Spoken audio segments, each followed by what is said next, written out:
अस्सलाम वालेकुम।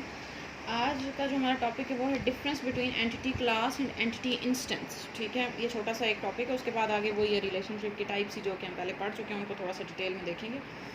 तो and difference between entity class and entity instance, a group of entities of the same type is called entity class. ठीक है, ये आपकी बुक पे जो डेफिनेशन पहले इसको देख लेते हैं। All entities in an entity type share common characteristics. For example, student entity class is a collection of all students.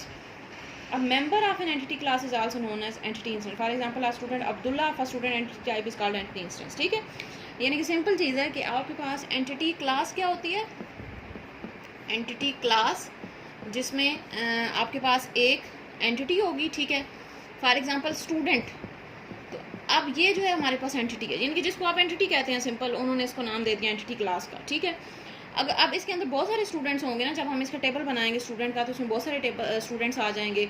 हर किसी का अपना नाम, roll number, father name, address, phone number, हर चीज़ हर किसी का अपना अपना स्टोर होगा। तो उसमें से अगर हम किसी एक स्टूडेंट, जैसे फॉर एग्जांपल इन्होंने ले लिया अब्दुल्ला, तो ये अब ये एक जो स्टूडेंट ले लिया, ये हमारे पास है एंटिटी इंस्टेंस। इंस्टेंस का क्या मतलब होता है कि कोई एक चीज़, एग्जाम्पल जैसे आप कहते हैं फॉर इंस्टेंस, फॉर एग्जाम्पल। ठीक है, तो ये एंटिटी इंस्टेंस भी है कि एक स्टूडेंट की एक एग्जाम्पल आपने ले ली उस टेबल में से अब्दुल्ला, तो अब ये हमारे पास इसका पार्ट है। ठीक है, तो एंटिटी क्लास जो एक मेन चीज़ होती है जिसके अंदर सारी चीज़ें आएंगी, सारे रिकॉर्ड्स आएंगे, और जो उसका एंटिटी इंस्टेंस होता है वो हमारे पास होता है जो उसके अंदर से आप एक रिकॉर्ड निकाल लेते हैं या एक फील्ड निकाल लेते हैं, तो वो हमारे पास उसका इंस्टेंस बन जाता है। ठीक है, अच्छा आगे हमारे पास रिलेशनशिप की टाइप्स हैं। टाइप्स ऑफ रिलेशनशिप जो हम पहले भी हमने पीछे कार्डिनैलिटी में भी हम पढ़ चुके हैं, ये वही हैं। मैंने बताया था कि जो मेजर तीन होती हैं, 1 to 1 है, 1 to many और मैनी टू मैनी है, जो कि यूज़ होंगी आपके पूरे इसमें लेक्चर में। ठीक है, अच्छा इसमें इनको डिटेल में बताया हुआ और लिखने का तरीका बताया हुआ है, हम पहले भी देख चुके हैं, ये वही चीज़ है। ठीक है, कोई नहीं इसमें नई बात नहीं है, बस सिर्फ ये है कि इन्होंने एग्जाम्पल के साथ इसको बता दिया। पहले 1 to 1 है, एक दफ़ा देख लेते हैं इनको। 1 to 1, 1 to 1 में क्या होता है आपके पास कि एक रिलेशनशिप, एक एंटिटी का एक इंस्टेंस दूसरी एंटिटी के किसी एक ही इंस्टेंस के साथ मिलता है, एक से ज़्यादा के साथ नहीं मिलेगा। जैसे फॉर एग्जांपल इन्होंने एग्जांपल दिया है चेयरमैन, और आगे है डिपार्टमेंट, यानी कि हर डिपार्टमेंट का एक ही चेयरमैन होता है। ऐसा ही होता है ना, आपने सुना भी होगा, कोई भी डिपार्टमेंट ले लें उसका जो चेयरमैन होगा, जैसे बोर्ड है, आपके जो बोर्ड होते हैं, रावलपिंडी बोर्ड है उसका एक चेयरमैन होगा, इस तरह फैसलाबाद बोर्ड है उसका अलग एक चेयरमैन होगा, फेडरल बोर्ड है उसका एक चेयरमैन होगा, तो एक ही बोर्ड एक ही चेयरमैन। ठीक है, तो ये हमारे पास ये अब चेयरमैन के यहाँ पे सारे नाम आ जाएंगे, यहाँ पे डिपार्टमेंट्स के नाम आ जाएंगे, हर डिपार्टमेंट का सिर्फ एक ही हमारे पास चेयरमैन होगा। ठीक है, तो ये एंटिटी थी, इस वजह से हमने इसको रेक्टेंगल में लिखा है। ठीक है, जो रिलेशनशिप होता है उसके लिए हम डायमंड सिंबल यूज़ करते हैं। ठीक है, ये शायद पीछे हमने पढ़ा है कि नहीं पढ़ा, ये जो रिलेशनशिप आप बीच में बताते हैं कि चेयरमैन और डिपार्टमेंट का क्या रिलेशनशिप है ना, लिखो चेयरमैन रन्स डिपार्टमेंट, कि चेयरमैन जो डिपार्टमेंट को चलाएगा, तो वो हमारे पास उसका डायमंड सिंबल उसके लिए आप यूज़ करते हैं। ठीक है, इसी तरह इन्होंने लिख दिया मैनेजर, एक एंटिटी मैनेजर की है, इसको रेक्टेंगल में आप लिख देंगे। ठीक है, और दूसरा है ब्रांच या बैंक लिख दें आप, कि हर बैंक का आपके पास एक मैनेजर होता है। ठीक है, तो दरमियान में हमारे पास इनका रिलेशनशिप आ गया मैनेजेस, के मैनेजर जो है वो मैनेज करता है बैंक को। ठीक है, तो ये हमारे पास एक 1 to 1 हो गया। इसी तरह 1 to many, ये हम पहले पढ़ चुके हैं, इस वजह से मैं इनको ज़्यादा डिटेल में नहीं कर रही। ठीक है, 1 to many,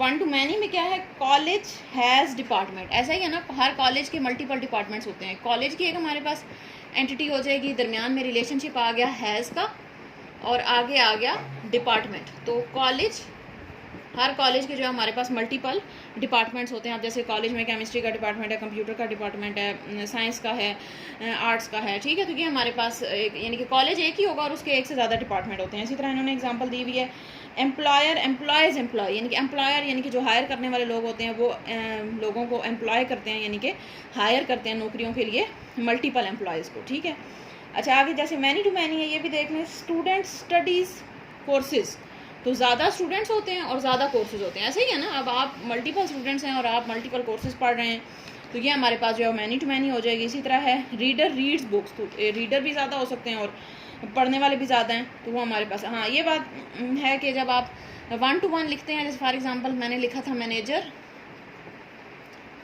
और दरमियान में आपने लिख दिया रन्स बैंक। ठीक है, अब इसमें आपको वो कार्डिनैलिटी या वो चीज़ें लगाने की जरूरत नहीं है, क्योंकि ये 1 to 1 है, ठीक है। जब 1 to मैनी लिखेंगे, जैसे फॉर एग्जांपल लिखा हमने कॉलेज हैज़ डिपार्टमेंट, तो जिस साइड पे आप मैनी वाला सिंबल आप लगाएंगे उस साइड पे आप ये मैनी का सिंबल शो भी करेंगे, क्योंकि हमारे पास ये वाला मैनी का जो सिंबल है वो आप शो करेंगे, ठीक है। इसी तरह जब मैनी टू मैनी हमने लिखा कि स्टूडेंट फॉर एग्जांपल एक तरफ आ गया, एक तरफ आ गया स्टडीज़ और कोर्सेज, ठीक है। तो अब ये दोनों तरफ मैनी है, तो आप दोनों तरफ मैनी का सिंबल लगाएंगे, ये बात याद रखनी है, इंपॉर्टेंट है, ठीक है। अच्छा, नेक्स्ट है what is ER diagram, give an example of ER diagram. ER stands for entity relationship, हम एंटिटीज भी पढ़ चुके हैं, रिलेशनशिप भी पढ़ चुके हैं, ठीक है।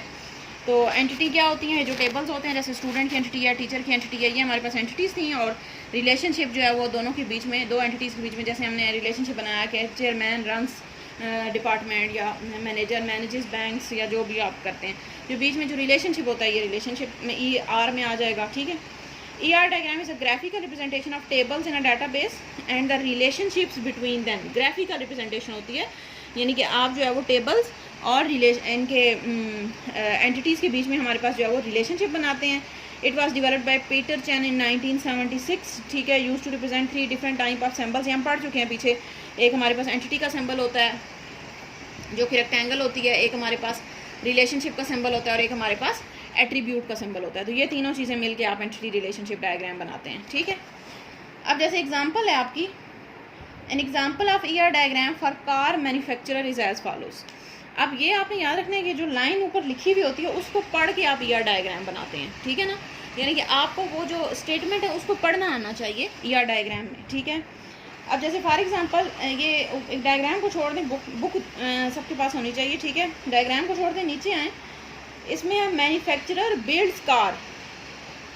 अब आपने खुद इसमें से निकालनी है कि एंटिटीज़ कौन कौन सी होंगी इसके और रिलेशनशिप कौन कौन सा होगा, ठीक है। तो अब लाइन लिखी हुई है आपके पास, मैन्युफैक्चरर बिल्ड्स 1 और मैनी कार्स, कि एक मैन्युफैक्चरर एक या एक से ज़्यादा कार्स बनाता है, तो इसका मतलब है 1 to मैनी रिलेशनशिप हो जाएगा, ठीक है।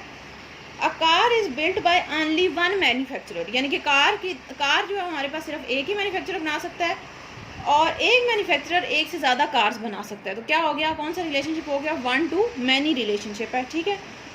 The relationship between manufacturer and car is 1 to many as follows, ठीक है। तो अब ये दो लाइनें पढ़ के, अब यानी कि जब पेपर में आपसे पूछा जाएगा तो आपको ये दो स्टेटमेंट्स दी जाएंगी, उनसे आपने जो है वो ये रिलेशनशिप बनाना होता है, ठीक है। तो अब इसमें सबसे पहले तो आप देखेंगे एंटिटीज़ कौन कौन सी हैं। तो एक मैन्युफैक्चरर की एंटिटी मैंने आपको बताया था नाउन होता है, ठीक है। तो अब नाउन हमारे पास एक मैन्युफैक्चरर है, मैन्युफैक्चरर, और दूसरा है हमारे पास कार, और इनके दरमियान में जो रिलेशनशिप है वो है बिल्ड्स। इसको मैं थोड़ा इधर बना देती हूँ, ठीक है। बिल्ड्स का रिलेशनशिप है, ठीक है। अच्छा, अब क्या था, एक मैन्युफैक्चरर जो है वो बिल्ड करता है एक या एक से ज़्यादा कार, तो एक इस साइड पे आ जाएगा और मैनी इस साइड पे आ जाएगी, यही था ना, कार्स एक से ज़्यादा है और मैन्युफैक्चरर एक है।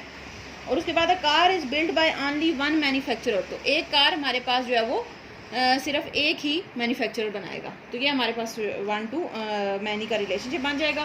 तो ये जो सेकंड लाइन है हमारे पास है मैंडेटरी को शो करिए, हमने ये भी पढ़ा था मैंडेटरी और ऑप्शनल, तो हम आगे स्टेटमेंट पढ़ेंगे, उनसे आपको समझ आ जाएगी कि ये कैसे बनाते हैं, ठीक है। आगे देखिए, मैन्युफैक्चरर लाइसेंसेस डीलरशिप। इसमें देखिए हम मैन्युफैक्चरर लाइसेंसेस 1 और many dealerships to dealers to sell cars, यानी कि एक मैन्युफैक्चरर जो है वो हमारे पास लाइसेंस करता है एक या एक से ज़्यादा डीलरशिप्स को, तो ये भी वही बात है, इधर मैन्युफैक्चरर आ जाएगा, रिलेशनशिप आ जाएगा लाइसेंसेस का, और दूसरी हमारे पास आ जाएगी डीलर्स, ठीक है, या डीलरशिप जैसे इन्होंने लिखा हुआ है। तो एक लाइसेंस मैन्युफैक्चरर जो है वो लाइसेंस करता है एक या एक से ज़्यादा डीलरशिप, तो एक मैन्युफैक्चरर हो जाएगा और एक या एक से ज़्यादा डीलरशिप्स हो जाएंगे, ठीक है।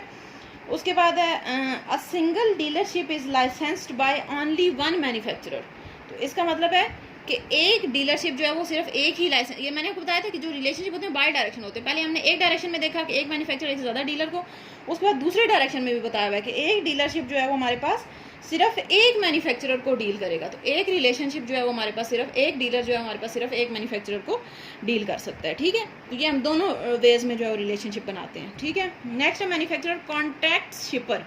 अ manufacturer contact shipper to deliver car to dealer. A manufacturer may contact zero or many shippers. अब देखें ये लिखा हुआ है जीरो या मैनी शिपर्स, तो इसका मतलब है वो कांटेक्ट कर भी सकता है यानी कि किसी शिपर से, या नहीं भी कर सकता, जीरो भी लिखा हुआ है ना, तो इसका मतलब ये हमारे पास ऑप्शनल है। ऐसा ही है ना, हमने पढ़ा था ऑप्शनल और मैंडेटरी में। तो ऑप्शनल में आपके पास ये लाइन लाजमी लिखी होगी कि कोई मतलब कि जैसे अब ये लाइन है कि आ manufacturer may contract zero or many, तो ये जीरो का वर्ड अगर कहीं भी यूज़ हुआ हो तो इसका मतलब है कि हमारे पास रिलेशनशिप ऑप्शनल है। तो जहाँ पे भी ऑप्शनल होगा तो फिर आप ऑप्शनल का सिंबल बनाएंगे, ठीक है। तो अब इसमें भी हमारे पास एंटिटीज़ कौन कौन सी आ जाएंगी, एक मैन्युफैक्चरर की आ जाएगी, दरमियान में जो रिलेशनशिप है वो है हमारे पास कॉन्ट्रैक्ट्स का,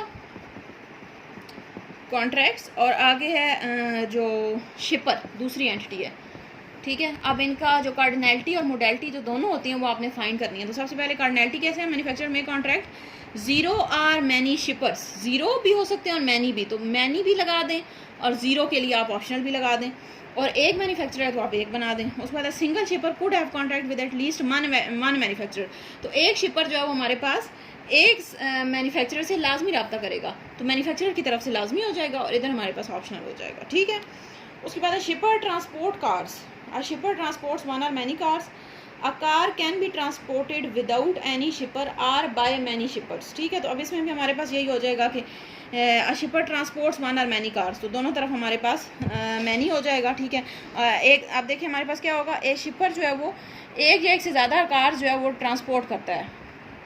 तो पहले आप इसको इस तरह से बना लें, बाद में कंप्लीट बेशक कर लिया करें कि लाइन पढ़ के जो चीज़ आपको समझ आती है आप उसको बना लें पहले, ठीक है। अब है हमारे पास शिपर, आगे है ट्रांसपोर्ट्स,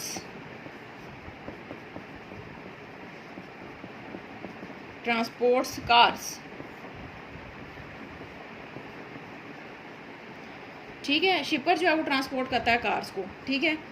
तो अब लाइन में क्या लिखा हुआ है, जो ऊपर स्टेटमेंट है उसमें है क्या, shipper transports one or many cars, तो आप इस तरह से बनाएंगे एक शिपर जो है वो एक से ज़्यादा कार्स को ट्रांसपोर्ट करता है। अब दूसरी पढ़ें, a shipper a car can be transported without any shipper or by many shippers, कि जो कार है वो हमारे पास विदाउट एनी शिपर भी हो सकती है। विदाउट एनी शिपर का मतलब आप देखें ऊपर वाली लाइन ही बन रही है जीरो, यानी कि या तो कोई शिपर नहीं होगा या हमारे पास मैनी शिपर्स होंगे। तो आप ज़ीरो यानी कि या तो इसकी कार्डिनैलिटी ज़ीरो होगी, मोडेलिटी ज़ीरो होगी यानी कि कोई भी नहीं होगा, या हमारे पास मैनी होंगे। तो आप ये वन वाली लाइन आप हटा के इसको मैनी कर दें, क्योंकि अब सेकंड जो दूसरा इस साइड से जो रिलेशनशिप बन रहा है वो हमारे पास मैनी का बन रहा है, ठीक है। तो आपको जो स्टेटमेंट पढ़ के जैसे समझ आती है वो करेंगे, और ये ऐसी चीज़ है जिसको आप जितना प्रैक्टिस करेंगे, इनके खुद से जितना करने की कोशिश करेंगे आपको ज़्यादा समझ आएगी। अब इसमें समझने वाली वही चीज़ें हैं जो हम पीछे हम कर चुके हैं कि कार्डिनैलिटी क्या होती है, एंटिटी क्या होती है, रिलेशनशिप क्या होता है, बेसिक कॉन्सेप्ट्स वही हैं। अब आपको कुछ भी पेपर में बनाने के लिए आ सकता है, ठीक है, कि आपको कोई भी स्टेटमेंट दिया आप इसको बनाएं। वैसे ऐसे क्वेश्चन जो है वो कॉन्सेप्चुअल क्वेश्चन होते हैं और मुश्किल होते हैं, ठीक है, कुछ स्टूडेंट्स के लिए। तो बेहतर है कि आप इसको जितनी ज़्यादा प्रैक्टिस करेंगे आपको ये चीज़ इतनी ज़्यादा आएगी, और ये चीज़ इंपॉर्टेंट भी है, ठीक है। नेक्स्ट है dealership stocks cars, a dealer stocks cars to sell, a dealer may stock one और मैनी कार, यानी कि एक डीलर जो है वो एक या एक से ज़्यादा कार स्टॉक करता है, ये भी बिल्कुल वही लाइन है। And one car can be stocked by only one dealer, ठीक है। अच्छा, अब ये हमारे पास कुछ जो है वो स्टेटमेंट्स थी। इसी तरह आपकी ये जो आगे एग्जांपल एक दी हुई है कॉलेज एडमिशन सिस्टम की, इसको भी देख लेते हैं। इसमें देखें ये जो आगे स्टेटमेंट्स दी हुई हैं इसको देखते हैं। स्टूडेंट अप्लाइज फॉर ग्रुप, तो अब इसमें नाम से ज़ाहिर है कि एक स्टूडेंट की एंटिटी बनेगी और एक ग्रुप की एंटिटी बनेगी। एंटिटी मैंने आपको बताया था हमेशा नाउन होता है, एक स्टूडेंट की एंटिटी बनी है और एक ग्रुप की एंटिटी बनी है, और जो रिलेशनशिप है वो है हमारे पास अप्लाइज का, ठीक है। इतना तो आप सबको आसानी से समझ आ जाना चाहिए। आगे जो कार्डिनैलिटी होती है वो थोड़ी सी मुश्किल होती है। अब देखें, student may apply for one or many group, यानी कि एक स्टूडेंट जो है वो एक या एक से ज़्यादा ग्रुप्स में अप्लाई कर सकता है। तो पहले आपको जो समझ आ रहा है वो करें, एक ग्रुप्स मैनी हो गए, ठीक है। अगली पढ़ें, similarly one group can be applied by one or many student, यानी कि एक ग्रुप एक से ज़्यादा स्टूडेंट्स भी अप्लाई कर सकते हैं। तो इधर भी हमारे पास वही चीज़ बन जाएगी, समझ आई ये चीज़। कि एक पहले था कि एक स्टूडेंट एक से ज़्यादा ग्रुप्स में अप्लाई कर सकता है, और दूसरा है कि एक ग्रुप जो है वो एक से ज़्यादा स्टूडेंट्स अप्लाई करते। तो ये भी हमारे पास 1 to many है, ये भी 1 to many है, तो दोनों मिलके हमारे पास ये मैनी टू मैनी की स्टेटमेंट प्रोवाइड करेंगे। ठीक है, इसी तरह आगे है स्टूडेंट डिपॉजिट्स फ़ी। तो स्टूडेंट और फ़ी का रिलेशनशिप बना दें स्टूडेंट का। इसी तरह हमारे पास एक डिपॉजिट्स का बन जाएगा, डिपॉजिट्स और फ़ी।